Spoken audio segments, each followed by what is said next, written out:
अनंत कोटि ब्रह्मांड नायक राजा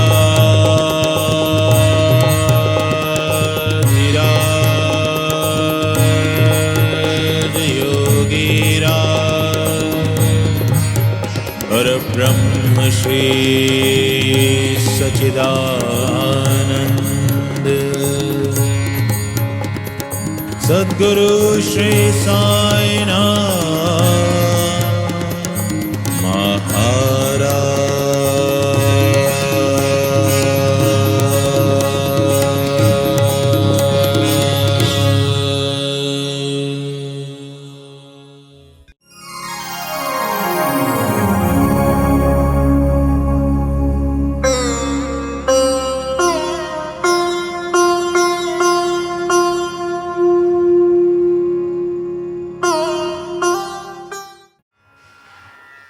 हम बाबा की पर्यावरण संबंधी चर्चा पर बात कर रहे थे। फूल पौधे लगाते थे। जब बाबा एक रात छोड़ करके चावड़ी में सोने जाते थे और जब पालकी में बैठने जाते थे तो मस्जिद माई की सीढ़ियों पर जितने दीपक रखे रहते थे बाबा उनको अपने दाएं हाथ से बुझाते हुए चलते। हम लोग जब अपने घर से निकलते हैं तो क्या बिजली का खटका बंद करते हैं? क्या टीवी हमारा हमेशा स्टैंड बाय मोड पर नहीं रहता? क्या हमारा लैपटॉप हमेशा हाइबरनेशन में नहीं रहता? क्या हम लोग अपनी जिम्मेदारियों के प्रति आगाह रहते हैं? साईं की छोटी छोटी बातें हैं साहब, और इन्हीं छोटी बातों में समंदर भरा पड़ा है। अब ये आप पे निर्भर करता है कि आप एक दो छींटे अपने ऊपर डाल लें या पूरा चुल्लू भर पी लें। ये तो सब आप पे निर्भर करता है। साईं सच्चरित्र पढ़ते हैं, पढ़ने का आडंबर भी करते हैं, उसको उत्सव भी मना लेते हैं, लेकिन समझते कितना है? मोती है मोती, एक एक शब्द मोती है। उन मोतियों को तो अपने कर्मों के धागों में पिरो और उसकी माला बना करके पहन लो। एक एक शब्द मोती है, एक एक शब्द मोती है। पढ़ो, पढ़ने में जल्दी मत करो। किसी ने ये नहीं कहा है, वो तो आखिरी अध्याय बीवी देव ने लिखा है, क्षमा करिएगा, और उन्होंने थोड़ा उसमें अंधविश्वास का पुट डाल दिया है। हम सबको पता है कि अन्ना साहब दाभोलकर आखिरी अध्याय लिखने से पूर्व काल की भेंट चढ़ गए थे और इसका अंतिम अध्याय बीवी देव साहब ने लिखा है, जो कि दहाड़ू के मामलतदार थे। और उन्होंने उसके अंदर थोड़ा सा ये पुट डाल दिया कि 3 दिन में पढ़ लें तो ऐसा हो जाएगा, और 7 दिन में पढ़ लें तो ऐसा हो जाएगा, और महीने भर में पढ़ लें तो ऐसा हो जाएगा। ये तो प्रसाद है, प्रसाद की थाली 56 भोग की सजी हुई है। पूरी थाली खा सको तो खा लो, एक रोटी खा सको तो खा लो, एक निवाला खा सको तो खा लो, लेकिन खाओ उतना जितना स्वाद आ सके और जितना पचा सको।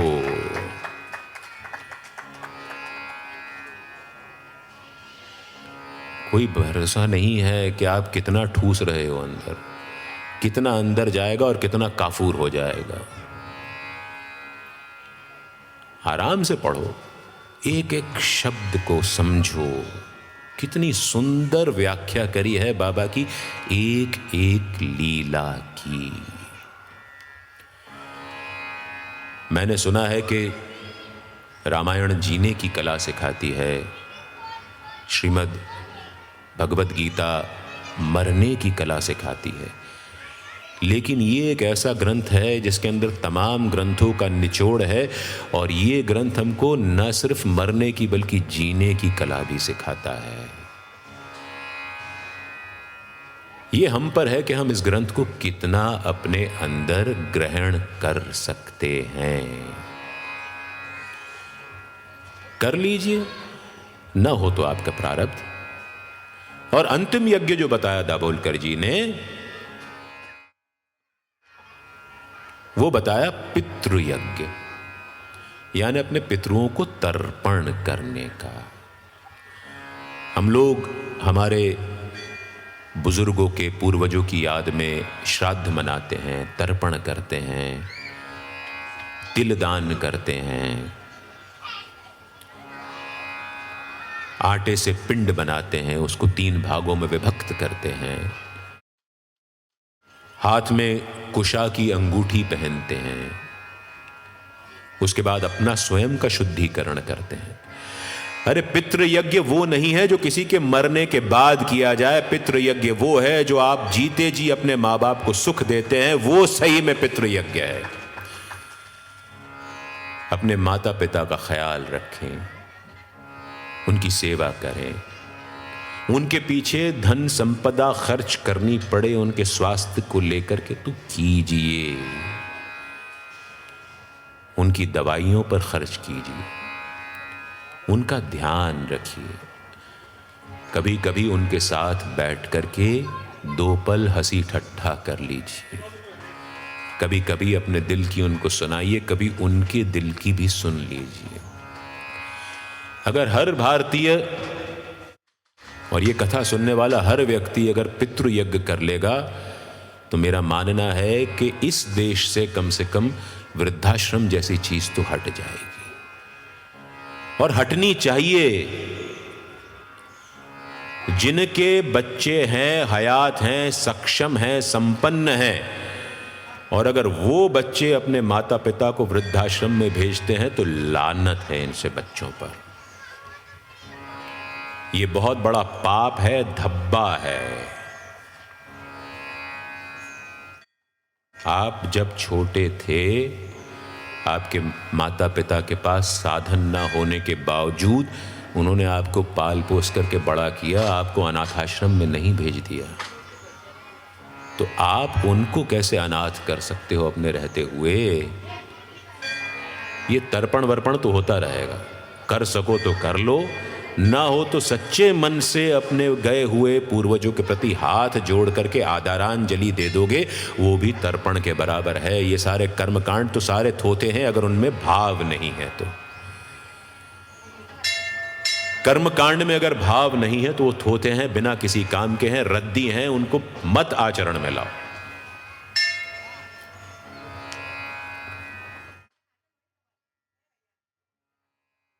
तो आगे दाभोलकर लिखते हैं कि हमको 5 पापों से बचाने के लिए बाबा हमसे ये यज्ञ ना हो पाने के कारण ये यज्ञ स्वयं बाबा अपने आचरण में लेकर के आते थे। पितृयज्ञ की बात करें तो बाबा वयोवृद्ध लोगों को बहुत ख्याल से रखते थे। मौशीबाई का किस्सा आता है, श्रीमान केलकर का किस्सा आता है, काका महाजनी का किस्सा आता है। किसके के किस्से आते हैं कि बाबा ने हर वयोवृद्ध को अपने पास, काका साहब दीक्षित जिनको बाबा लंगड़ा काका कहकर पुकारते थे, जब नाना साहब चांदोरकर ने काका साहब दीक्षित से ये कहा कि मेरे सदगुरु हैं काका साहब दीक्षित, 1906 में एक रेलगाड़ी में चढ़ते समय उनका पैर फिसल गया था और वो लंगड़ा करके चलते थे उस दुर्घटना के कारण। और जब नाना साहब चांदोरकर ने काका साहब दीक्षित से कहा कि चलो मैं तुम्हें मेरे साईं के पास लिए चलता हूँ, तुम्हारे तन की पंगुता दूर हो जाएगी, तो काका साहब दीक्षित का आप विचार देखिए कि मेरे तन की पंगुता दूर हो या ना हो, मेरे मन की पंगुता जरूर दूर हो जानी चाहिए। बाबा उन्हें प्रेम से लंगड़ा काका कह करके पुकारते थे। तात्या साहब नूलकर को बाबा ने आखिरी समय पर अपना पाद्य तीर्थ भिजवाया रात के दूसरे प्रहर में, जब उनके प्राण जा रहे थे। तात्या नूलकर को बाबा बुढ़ा कह करके पुकारते थे। बाबा ने किस किस का कैसे कैसे ख्याल रखा। और हम तो किसी और की बात कर नहीं रहे हैं, आप तो अपने माता पिता का ही ख्याल कर लीजिए, उतना ही बहुत है। तो दाभोलकर लिखते हैं कि बाबा ने तमाम यज्ञ हमारे बिहाफ पे किए और इसीलिए वो भिक्षा मांगने के अधिकारी हैं। और जब बाबा भिक्षा मांगने निकलते थे तो वो भी एक उत्सव होता था अपने आप में। एक दिन में कई कई बार बाबा भिक्षा मांगने जाते थे। और बाबा ने ताउम्र शिरडी में केवल 5 घरों में भिक्षा मांगी। बायजामाई, बयाजी अप्पा कोते पाटिल, सखाराम शेड़के, वामन गोंदकर और नंदराम मारवाड़ी, इन्हीं 5 घरों से बाबा ने भिक्षा मांगी। वो कोई पूछता तो कहते कि मेरा इनसे पुराना ऋणानुबंध है, मैं इसको चुका रहा हूं। बाबा की खासियत थी कि वो किसी के घर की दहलीज लांघ करके अंदर भिक्षा मांगने नहीं जाते थे। बाहर से ही आवाज लगाते, आबाद ही आबाद, ए बायजामाई पोड़ियाण। दिवाली के दिन नंदराम मारवाड़ी के घर जाते, उनकी पत्नी थोड़ा हकलाती थी, तो उनसे कहते, ए बोपीड़ी बाई, आज दिवाळी आहे, मला पुरणपोळी पाहिजे। चिमटा कटोरा सटका लेकर द्वार द्वारे जाए, चिमटा कटोरा सटका लेकर तेरे द्वारे आए। तू देना दे फिर भी साईं, तू देना दे फिर भी साईं, आशीष दे कर जाए। भिक्षा दे दे माई, भिक्षा दे दे माई, द्वार पे तेरे चल कर आया शिरडी वाला साई। भिक्षा दे दे माई, भिक्षा दे दे माई।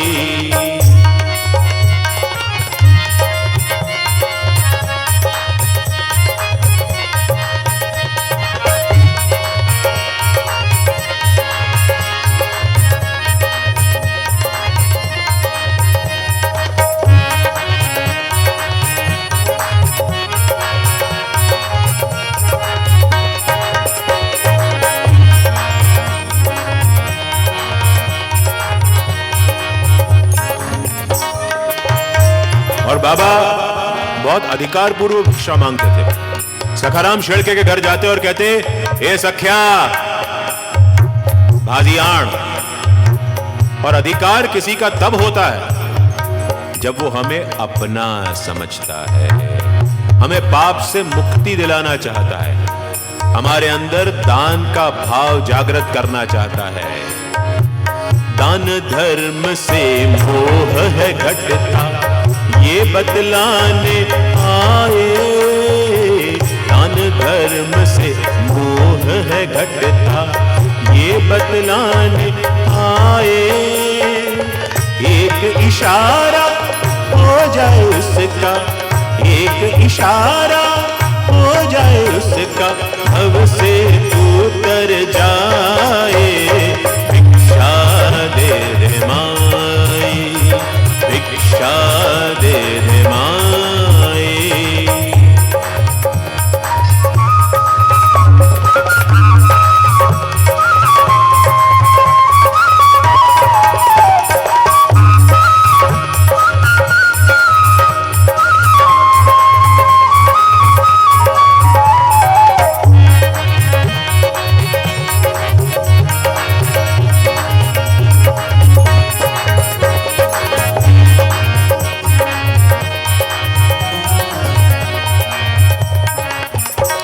बाबा का वैशिष्ट्य था, उनका वचन था कि मैं किसी से अगर एक लेता हूं तो मुझे उसे 10 गुना वापस करना पड़ता। ये मेरी मजबूरी है। कोई मुझे 1 देता है, मैं उसको 10 वापस करता हूं। लेकिन इसका मतलब ये नहीं है कि आप लालच में ये काम करें। लालच में अगर बाबा को 1 रुपया भी देंगे तो शायद ठेंगा मिलेगा। किसी की मदद करने के भाव से, सच्चे मन से, बिना किसी इच्छा को, लालच को मन में रखे हुए आप 1 रुपया क्या एक अच्छा कर्म केवल कर लोगे तो आपको रास्ते में, जीवन की राह में एक नहीं 10 अच्छे कर्म आपकी मदद के लिए वापस मिल जाएंगे। धन दौलत की बात तो छोड़ दीजिए, वो तो बाबा देते ही देते हैं, लेकिन जितना हम मांगते हैं उतने हम भिखारी होते जाते हैं। वो तो देता है, वो तो दातार है, वो तो राजाधिराज है, वो सबको लौटाता है। दे दे भिक्षा उसको साईं, 10 पट कर लौटाए। दे दे भिक्षा उसको साईं, 10 पट कर लौटाए। ना भी दे तो हर पल साईं, ना भी दे तो हर पल साईं, उसका बोझ उठाए। भिक्षा दे दे माई, भिक्षा दे दे माई।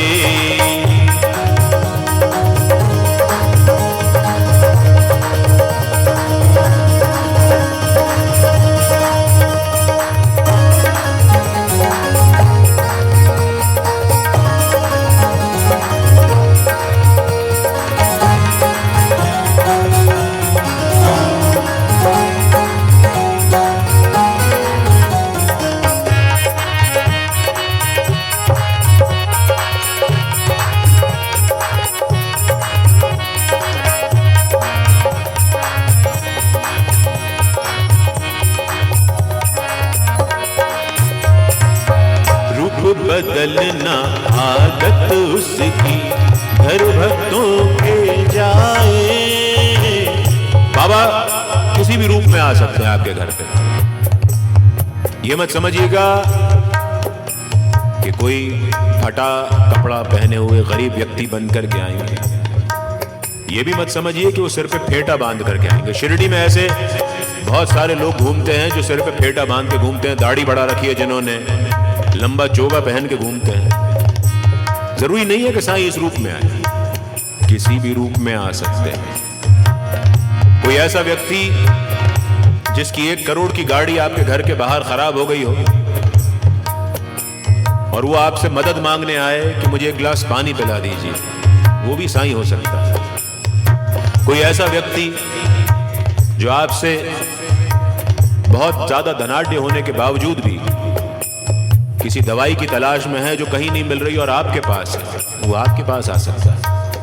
आप ये मत सोचिए कि साईं किसी दरिद्र के रूप में आएंगे।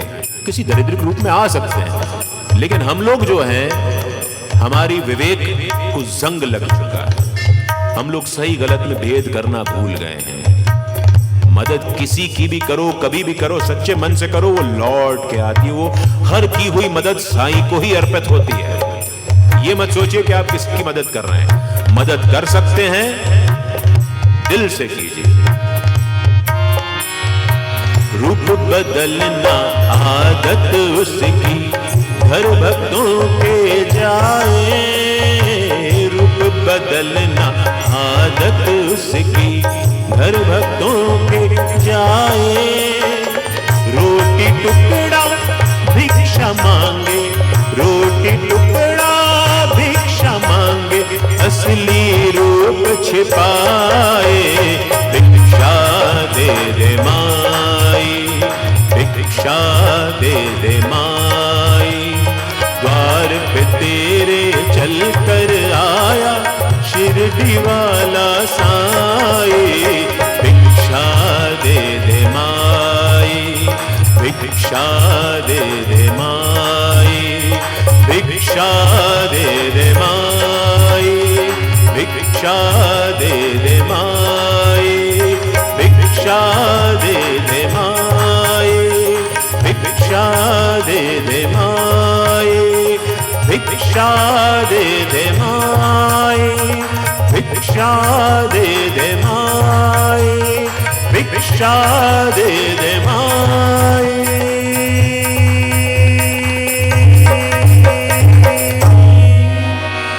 भिक्षा दे दे माई।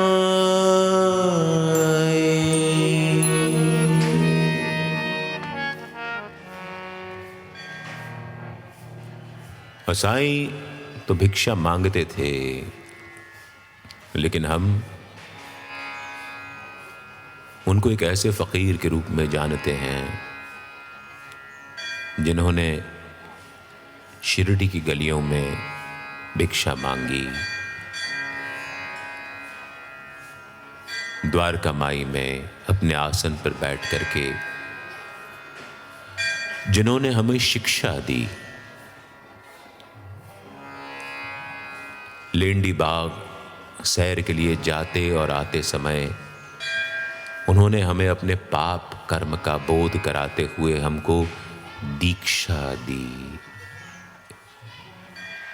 और फटे हाल भिक्षा मांग करके बाबा ने स्वयं अपने जीवन में परीक्षा दी। तो ये एक ऐसा अनूठा संत है जिसके चरित्र में आपको परीक्षा भी मिलती है, शिक्षा भी मिलती है, दीक्षा भी मिलती है और भिक्षा भी मिलती है। ये एक ऐसा अनूठा संत है। आप इसको समझ पाए ना समझ पाए, इसकी खासियत है कि ये आपको देता है लेकिन सीधे आपके हाथ में नहीं डालता है, ये घुमा फिरा के देता है, क्योंकि ये आपकी नजरों में शर्म नहीं देखना चाहता। जब कोई हमारे पास मदद मांगने आता है, हम उसके चेहरे पर देखते हैं, उसकी आंखों में देखते हैं, और जब हम उसके हाथ में कुछ रख रहे होते हैं तो हम उसकी नजरों में शर्म देखना चाहते हैं, ग्लानि देखना चाहते हैं, अपने अहंकार को तृप्त करना चाहते हैं कि मैं दाता और तू पाता। आप भूल जाते हैं कि जिस ऑक्सीजन सिलेंडर की जरूरत हमको पड़ रही थी, वही ऑक्सीजन हमारे पास प्रचुर मात्रा में उपलब्ध है, लेकिन उसके लिए हम कभी भी ऊपर वाले का शुक्राना नहीं करते। हम शुक्राना इसलिए नहीं करते क्योंकि वो हमको दिखता नहीं है। जब बारिश नहीं होती है तो हम हाहाकार कर उठते हैं, लेकिन जब पानी हमको वो देता है तो उसका शुक्रिया अदा नहीं करते क्योंकि वो दिखता नहीं है। वो हमको ये हरे भरे पेड़, सब्ज बाग देता है, लेकिन उसका भी शुक्रिया हम अदा नहीं करते क्योंकि वो दिखता नहीं है। सब जगह लेकिन दिखता नहीं है। कभी सोचा है कि वो दिखता क्यों नहीं है?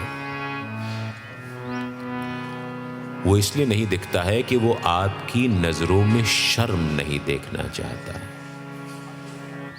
वो सही मायनों में दातार है। वो इसलिए नहीं दिखता है क्योंकि जब आप उससे लेते हैं तो आपकी नजरों में जो शर्म है वो देख करके आपको शर्मिंदा नहीं करना चाहता।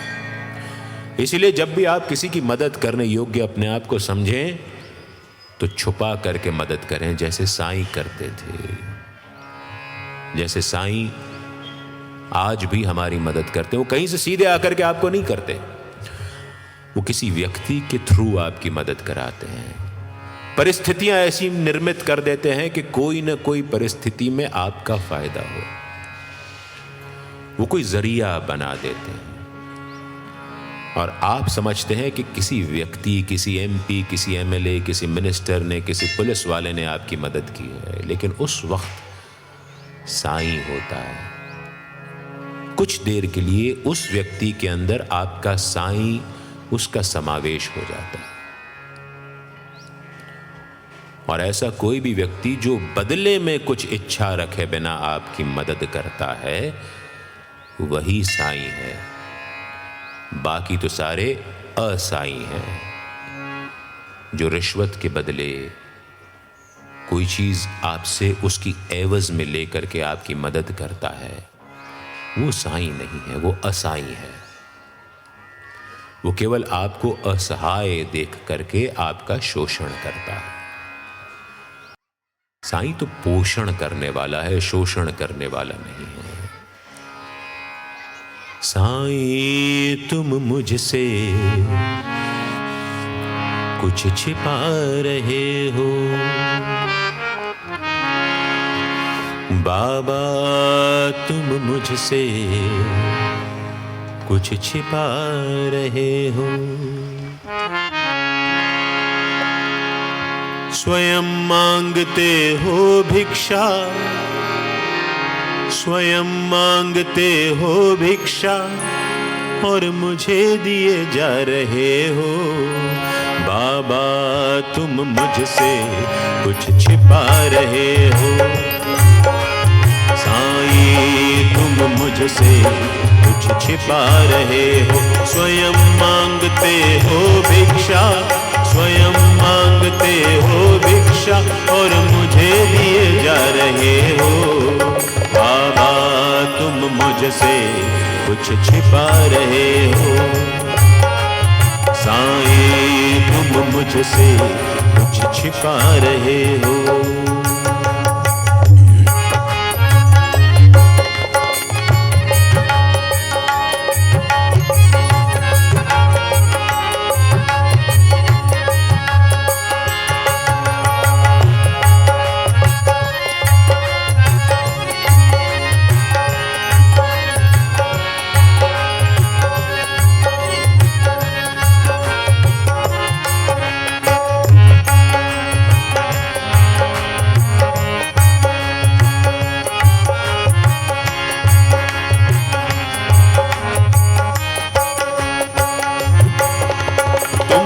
शरीर छोड़ा, सृष्टि का नियम न तोड़ा, सृष्टि का नियम न तोड़ा, सृष्टि का नियम न तोड़ा।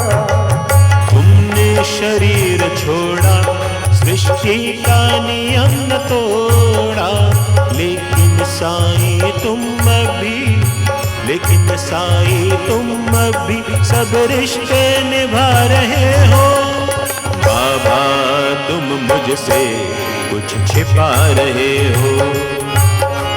साईं तुम मुझसे कुछ छिपा रहे हो।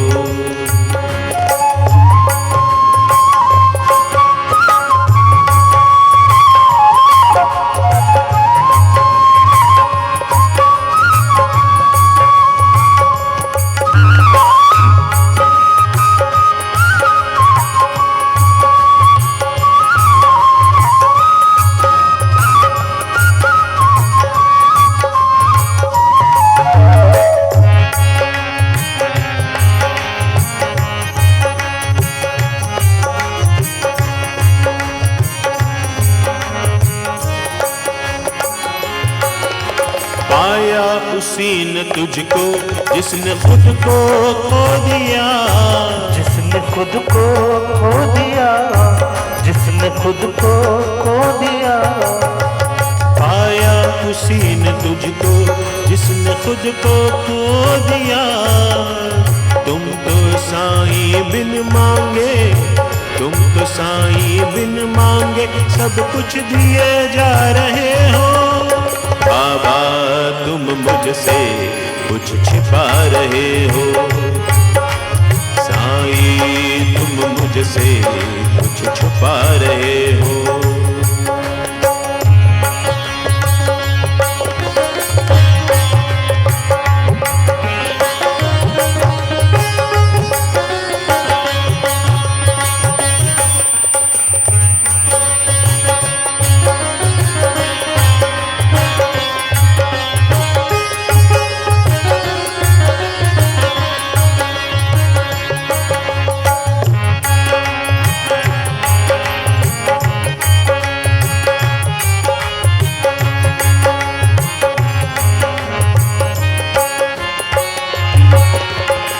क्या मिले मुझे, मेरी दुनिया बदल गई, मेरी दुनिया बदल गई, मेरी दुनिया बदल गई।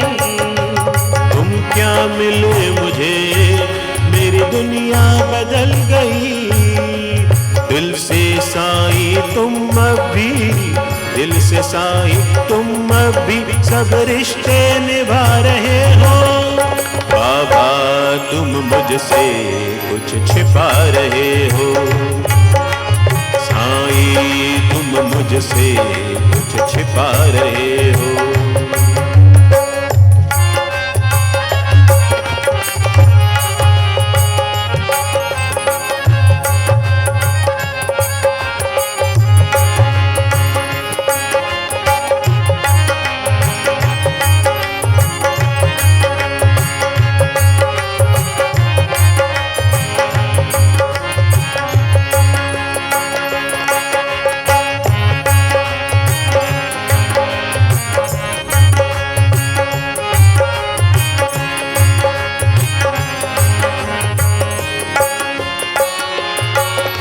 सब दुखियों के दर्दी साईं है नाथ मेरे, साईं है नाथ मेरे, साईं है नाथ मेरे।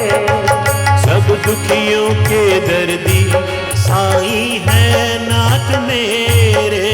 जग के सताए लोगों को, जग के सताए लोगों को सीने से लगा रहे हो।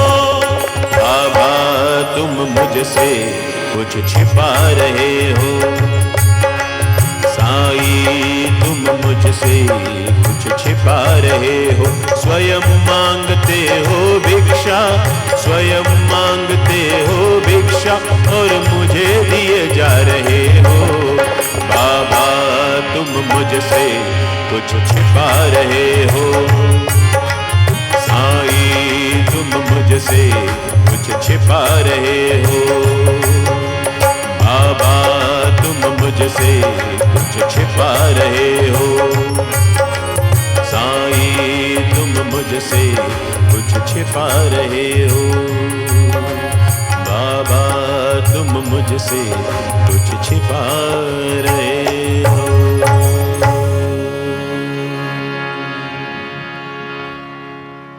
बाबा तो छुपा करके ही देते हैं, आपको बेढब तरीके से लज्जित करके वो कभी नहीं देंगे, ये मान करके चलिए, क्योंकि वो तो दातार हैं। और दाता और पाता पे एक बड़ा सुंदर किस्सा आता है साईं बाबा के जीवन में, जो श्री साईं सच्चरित्र में अपनी जगह नहीं पा सका है। जब हम बाबा से संबंधित अलग साहित्य का अध्ययन करते हैं तो ये किस्सा प्रमुख रूप से सामने आता है। काशीनाथ शिंपी और अप्पा जोगले भक्त महालसापति के साथ ये बाबा के शुरुआती 3 खास भक्तों में से थे, जिन्होंने बाबा को ईश्वर रूप में, आराध्य रूप में ध्याया और पाया। इन तीनों का जिक्र एक साथ बहुत कम आता है, जबकि तीनों बहुत पक्के दोस्त थे। और भक्त महालसापति के साथ ये दोनों भी बाबा की खूब सेवा करते थे।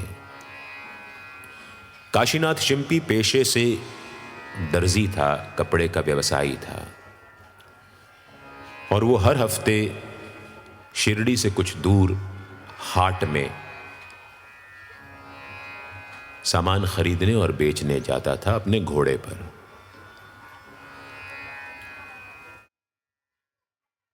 एक बार की बात है, उसको हाट से लौटने में कुछ देर हो गई। अंधेरा घिर आया। रास्ते में कुछ डकैतों से उसका पाला पड़ गया। उन डकैतों ने उससे उसके पास जो कुछ भी था वो छीन लिया, और अपनी जान बचाने की खातिर उसने बहुत शांति से बिना प्रतिकार किए हुए उन डकैतों को उन्होंने जो भी मांगा दे दिया, सिवाय एक पोटली के। वो पोटली उसके हाथ में थी।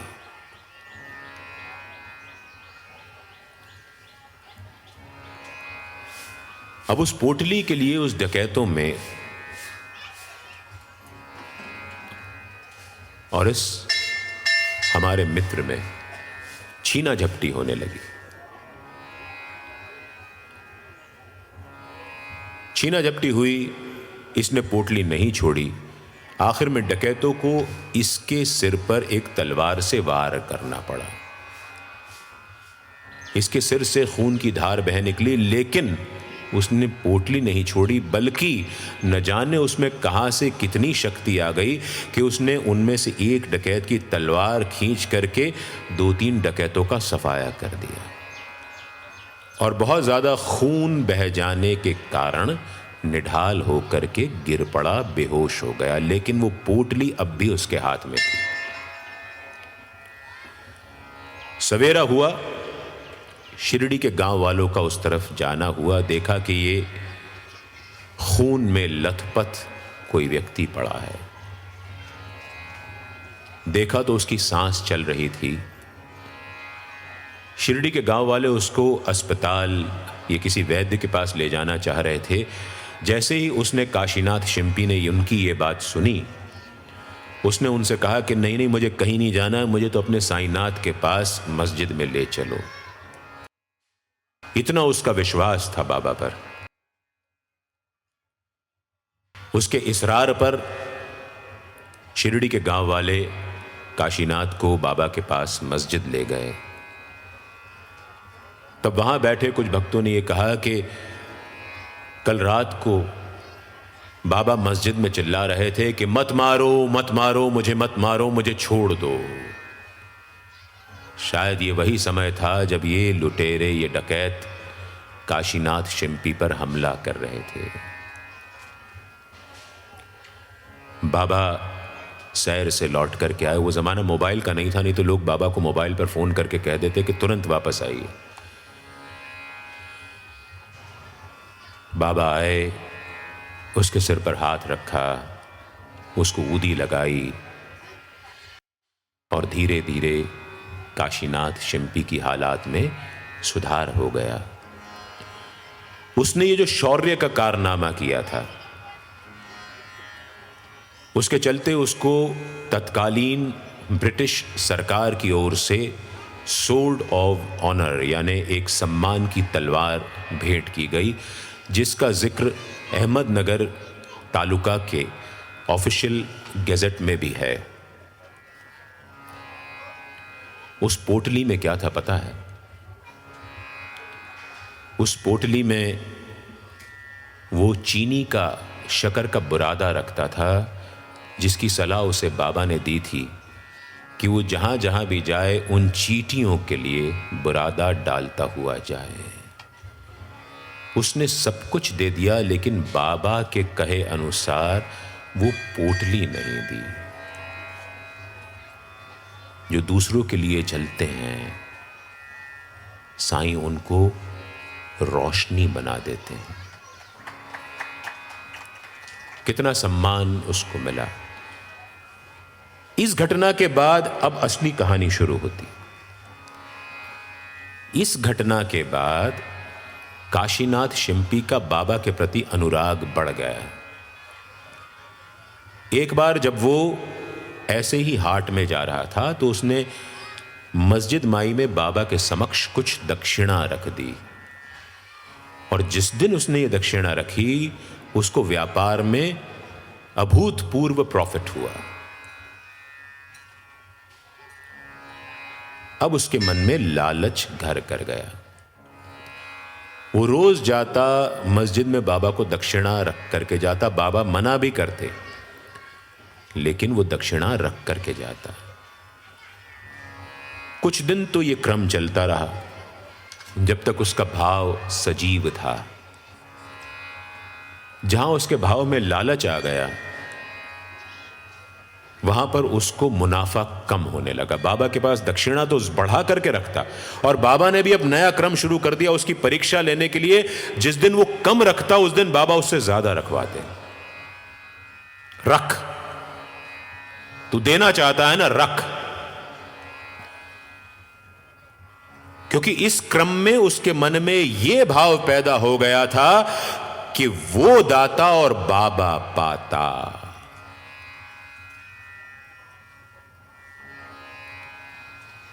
धीरे धीरे ये हुआ कि उसके पास की सारी संपत्ति नष्ट हो गई, बिल्कुल फटेहाल हो गया। और उसकी पत्नी ने तब जाकर के बाबा के पास उसको क्षमाचना करने को कहा।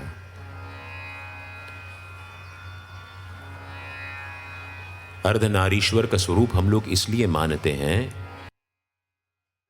कि बुद्धि के मामलों में पुरुष आगे होता है और विवेक के मामलों में स्त्री आगे होती है। शौर्य और पराक्रम में पुरुष की चलती है और विवेक में और सामाजिक दायित्वों में हमेशा स्त्री की चलती है। ये मान करके चलना चाहिए। हम लोग मानते नहीं, ये बात और है, लेकिन चलना ऐसा ही चाहिए। वामांगिनी इसीलिए स्त्री को कहा गया है कि left hemisphere of the brain, ये साइंस भी प्रूव कर चुका है कि वो सेंसिटिविटी का होता है, संवेदनशीलता का होता है। तो उसकी पत्नी ने जाके बाबा से माफी मांगी। काशीनाथ ने पत्नी के कहने पर बाबा से अपनी भूल का इकरार किया। और जिस दिन उसने अपनी भूल की माफी बाबा से मांगी, उसके दिन फिर पलट गए और अब वो पहले से ज्यादा धनाढ्य हो गया। इसीलिए अगर बाबा आपसे कोई सेवा ले रहे हैं, किसी कार्य के योग्य आपको समझ रहे हैं, तो इसे बाबा का उपकार मानिए, बाबा पर उपकार मत मानिए। बाबा का उपकार आप पर मानिए कि उन्होंने आपको इस लायक समझा कि आप बाबा के किसी काम आ सके। उपकार तुम्हारे हैं सारे, हे साईं नाथा। उपकार तुम्हारे हैं सारे, हे साईं नाथा। उपकार तुम्हारे हैं सारे, हे साईं नाथा। उपकार तुम्हारे हैं सारे, हे साईं नाथा। मैं देखूं नयन तिहारे रे, हे साईं नाथा। मैं देखूं नयन तुम्हारे रे, हे साईं नाथा।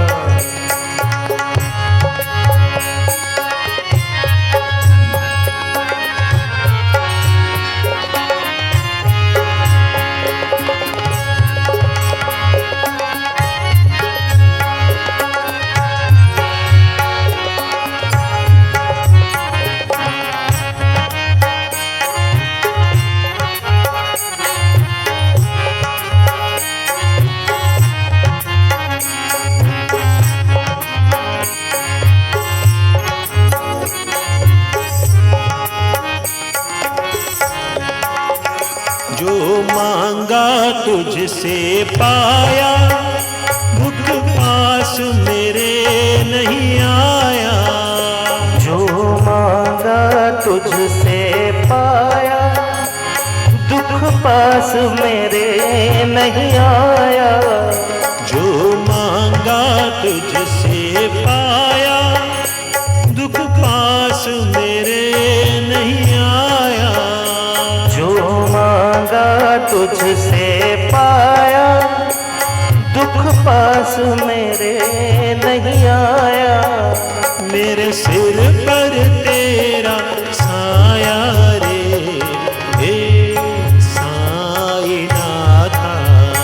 मेरे सिर पर तेरा साया रे, हे साईं नाथा।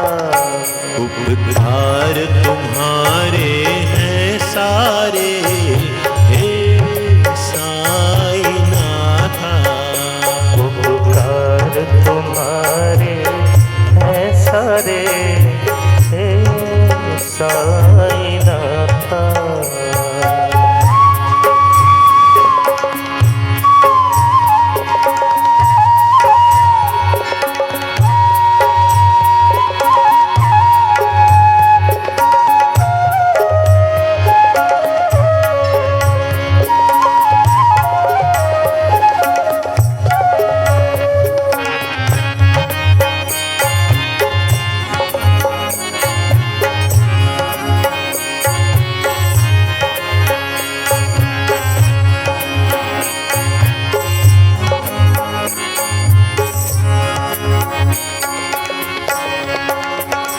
मैं भूला कर्म जो मेरा, नहीं भूला धर्म तू तेरा।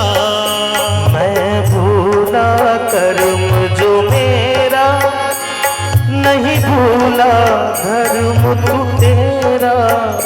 मैं भूला कर्म जो मेरा, नहीं भूला धर्म तू तेरा।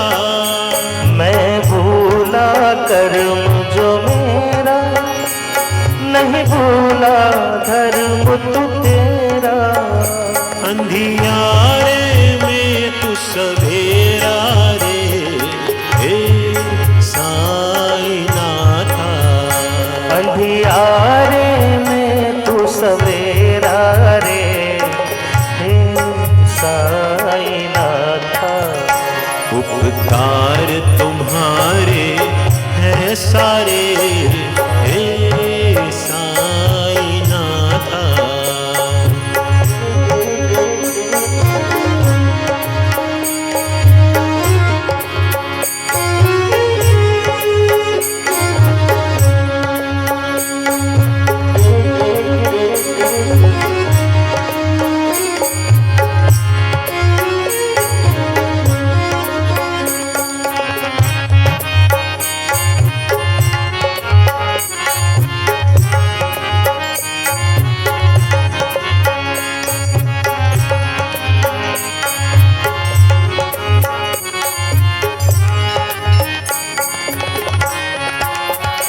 साईं तुझ जैसा नहीं कोई, मेरी दुनिया तुझ बिन खोई।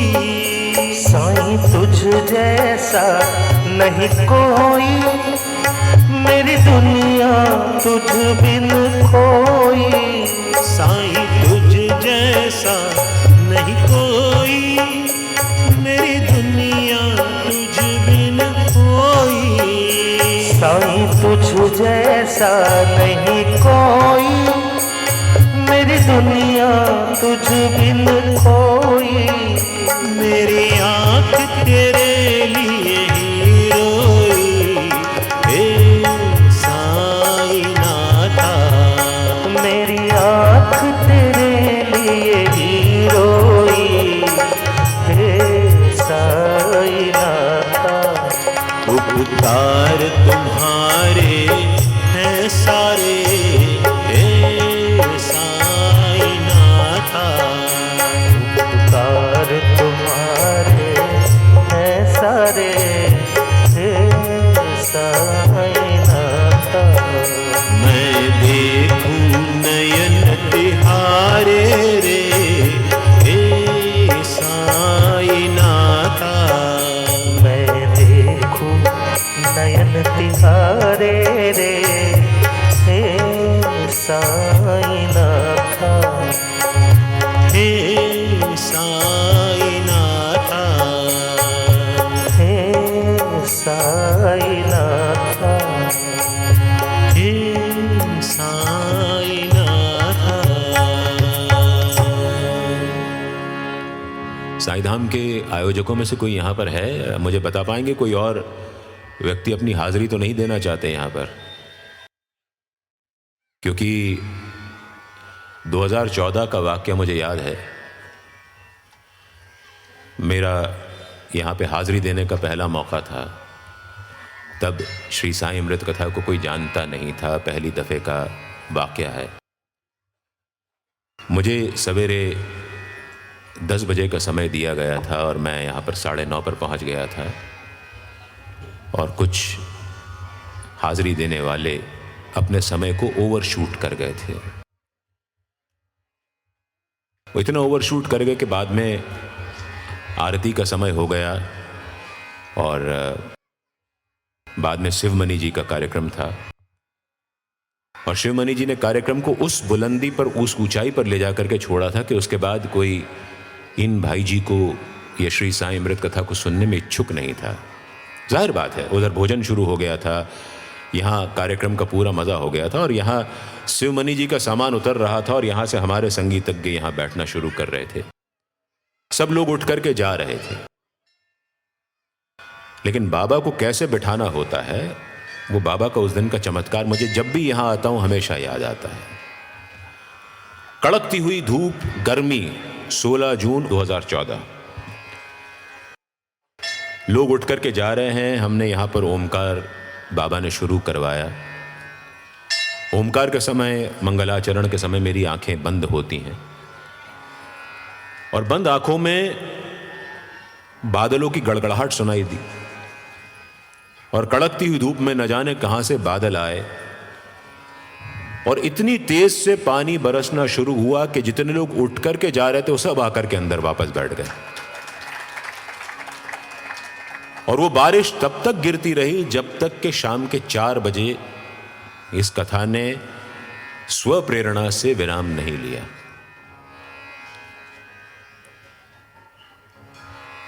तो मैं किसी का भी अगर समय दिया हो तो मैं किसी का समय ओवरशूट नहीं करना चाहता।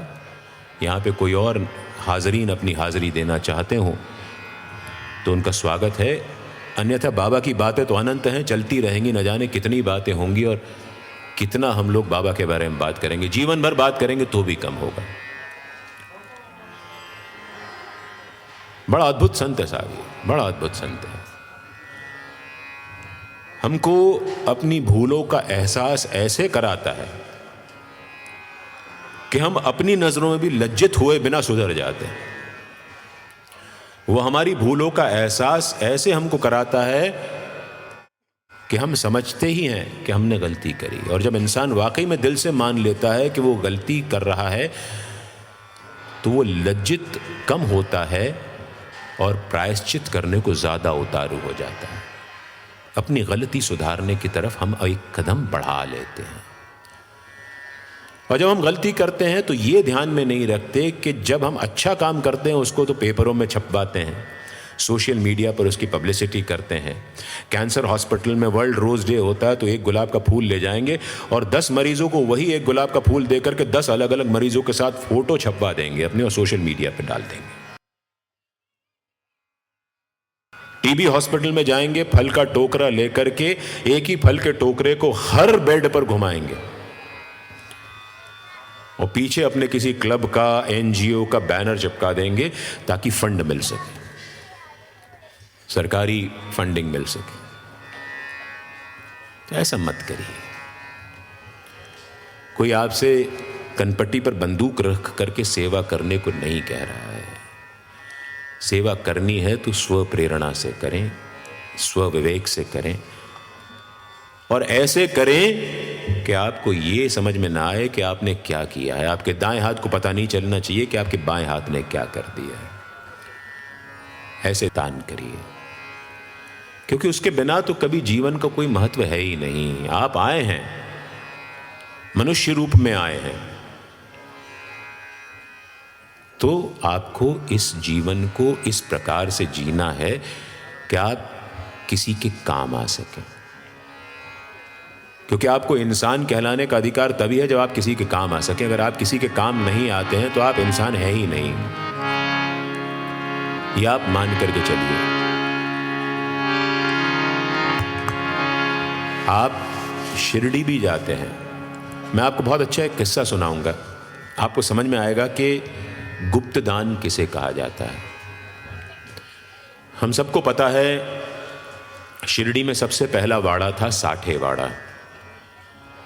साठेवाड़ा मौजूदा गुरुस्थान जहाँ पर है वहीं पर उसके पास बना हुआ था और 1997 में लार्सन एंड टूब्रो ने जो मंदिर का जीर्णोद्धार का काम शुरू किया तब वो वाड़ा जीर्ण शीर्ण अवस्था में होने के कारण तोड़ दिया गया। दूसरा वाड़ा काका साहब दीक्षित ने बनवाया, जहाँ पर इन दिनों शिरडी साईं बाबा संस्थान की फर्स्ट एड डिस्पेंसरी है सामने की तरफ, और पीछे की तरफ म्यूजियम है। और तीसरा वाड़ा बना दगड़ी वाड़ा या बूटी वाड़ा, जहाँ पर बाबा का शरीर इस समय विश्राम कर रहा है। शिरडी में एक और वाड़ा है जिसको बनवाने वाले का नाम हम में से किसी को पता नहीं है, अधिकांश को नहीं पता, जिसको हम साईं आश्रम कहते हैं। मेरे बड़े अच्छे मित्र हैं श्री के.वी. रमणी। उनकी एक सॉफ्टवेयर फर्म होती थी जो मोबाइल टेलीकॉम कंपनीज को सॉफ्टवेयर सॉल्यूशंस प्रदान करती थी। उसका नाम था ह्यूजिस टेलीकॉम। स्टॉक एक्सचेंज पे लिस्टेड कंपनी थी, उसके शेयर के प्राइसेस बराबर बढ़ रहे थे। रमणी साहब उसके मालिक थे। मैं मालिक थे इसलिए कह रहा हूं कि रमणी साहब तो अभी भी हयात हैं और भगवान उनको बड़ी लंबी उम्र दे। लेकिन एक दिन जब शेयरों की प्राइस बढ़ रही थी, वो स्वयं अपने मुंह से मुझे बता चुके हैं कि मैं अपनी शेयरों की बढ़ती हुई प्राइस देख करके उकता गया था। मुझे लग रहा था कि मेरा जीवन इसी प्रकार से बीतेगा। बाबा में उनकी श्रद्धा थी, न जाने उनके मन में क्या आया। एक घड़ी में उन्होंने निर्णय लिया कि उन्हें इस कारोबार को बेच देना है और बाबा की सेवा में लग जाना है। और अपनी ह्यूजिस टेलीकॉम को बेच करके उनको जो धनराशि प्राप्त हुई, उसमें से श्री साईं बाबा संस्थान की 20 एकड़ जमीन पर उन्होंने संकल्प लिया तत्कालीन जनसंपर्क अधिकारी श्री मोहन यादव के इसरार पर। मोहन यादव जी तो अब नहीं रहे। उनके इसरार पर उन्होंने संकल्प लिया कि 20 एकड़ जमीन पर वो एक ऐसा वाड़ा बनवाएंगे जहां पर कम से कम 15,000 लोग एक बार में एक छत के नीचे रह सकें।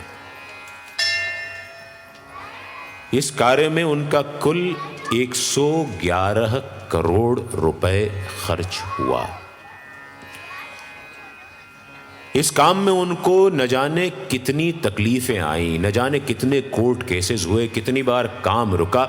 वो स्वयं अपने मुख से मुझे बता चुके हैं कि जब जब मेरे मन में यह ख्याल आया कि यह काम मैं कर रहा हूं, काम वहीं पर अटक गया।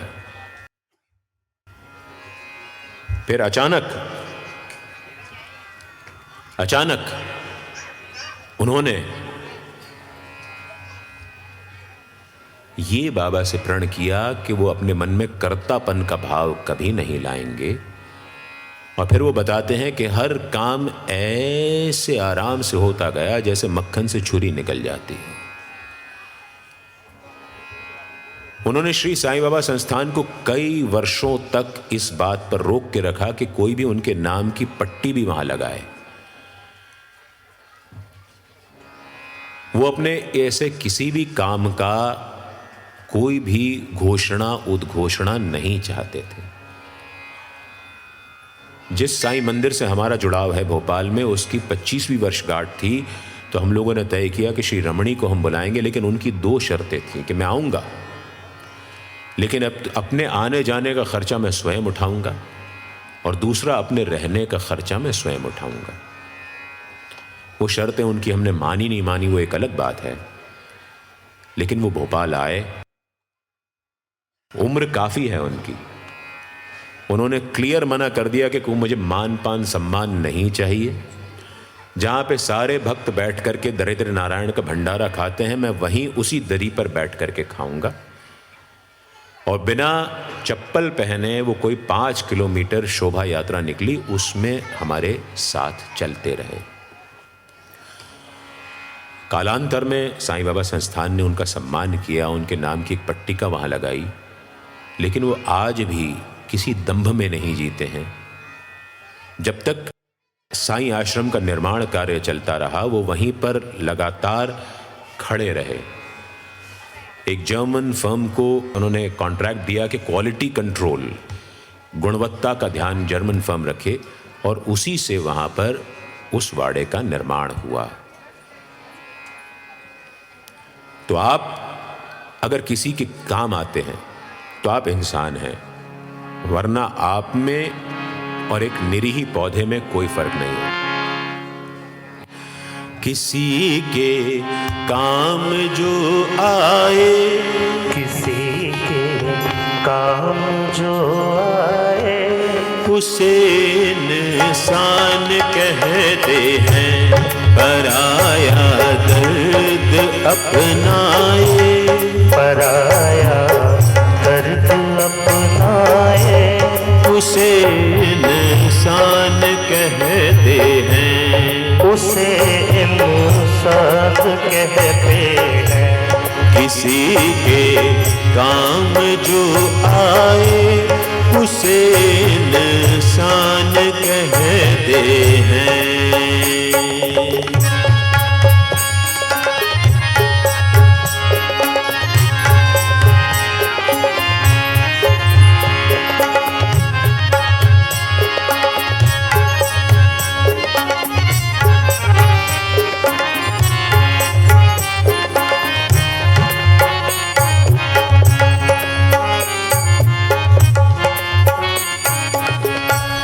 कभी धनवान है कितना, कभी इंसान निर्धन है, कभी धनवान है कितना, कभी इंसान निर्धन है, कभी सुख है कभी दुख है, इसी का नाम जीवन है। कभी सुख है कभी दुख है, इसी का नाम जीवन है, इसी का नाम जीवन है। जो मुश्किल में न घबराए, जो मुश्किल में न घबराए, जो मुश्किल में न घबराए, जो मुश्किल में न घबराए, उसे इंसान कहते हैं। किसी के काम जो आए, उसे इंसान कहते हैं।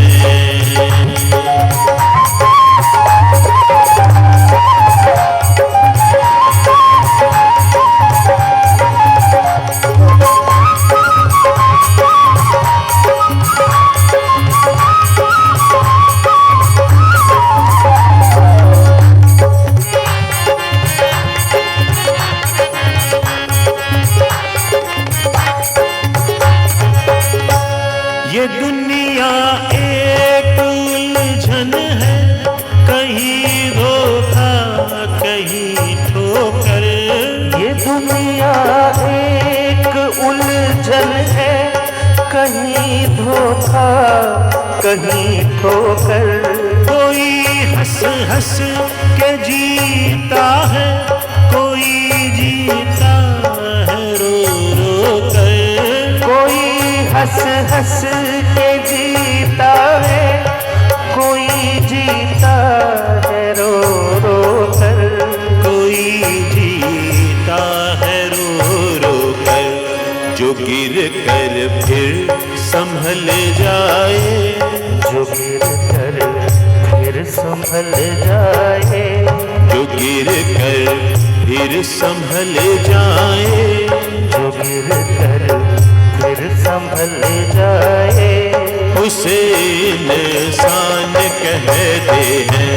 किसी के काम जो आए, उसे इंसान कहते हैं।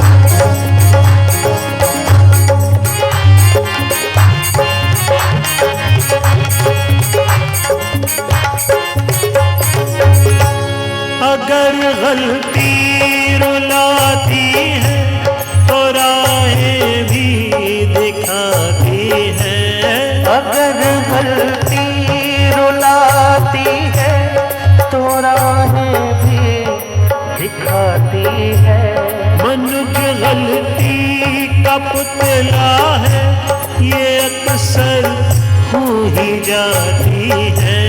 मनुज गलती का पुतला है, ये अक्सर हो ही जाती है। ये अक्सर हो ही जाती है।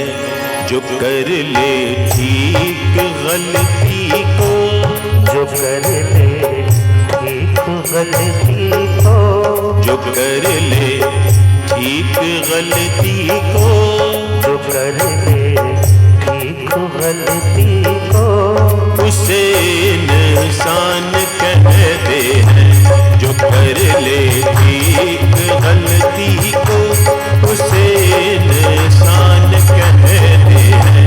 किसी के काम जो आए, उसे इंसान कहते हैं।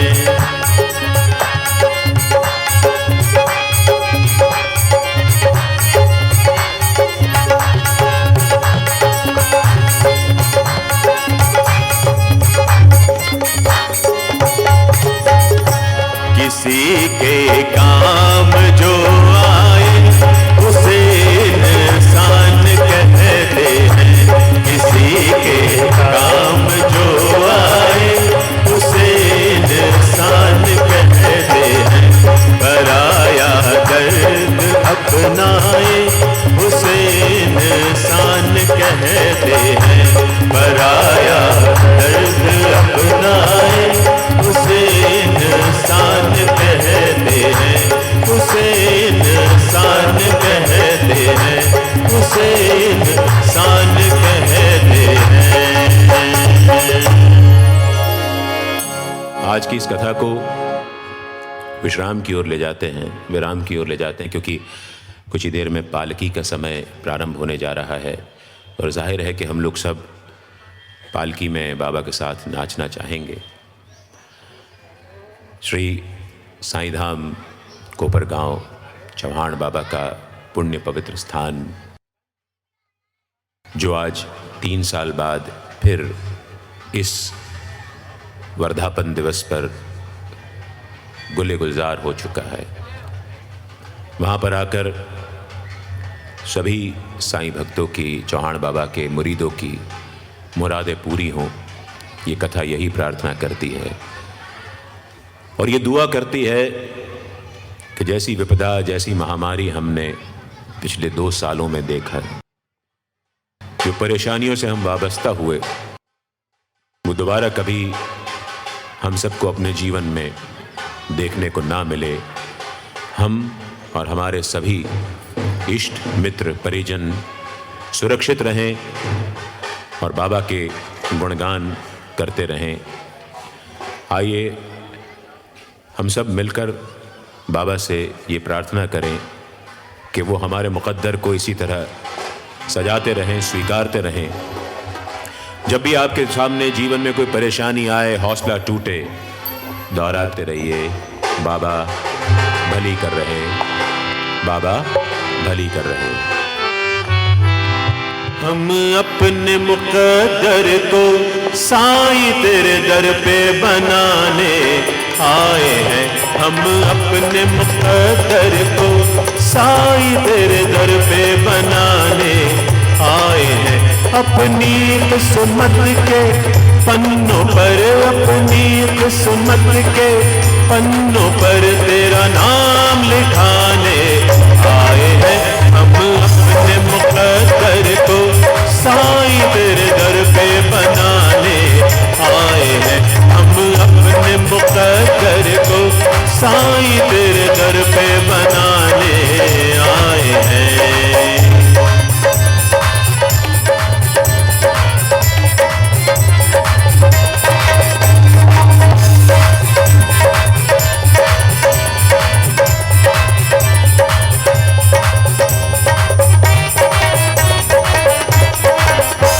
दिन रात मांगे साईं तुमसे दुआ, दिन रात साईं मांगे तुमसे दुआ।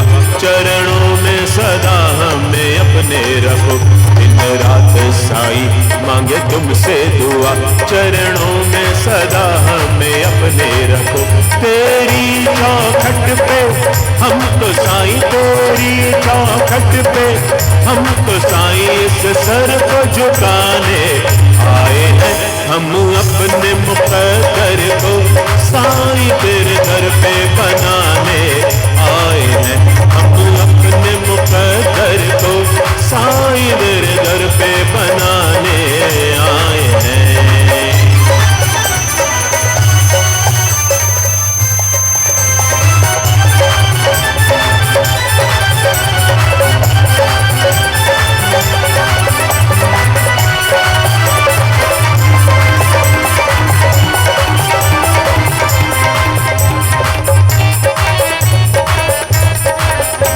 तूने साईं सबको सब कुछ दिया, तूने साईं सबको सब कुछ दिया, तेरे दर से कोई न खाली गया।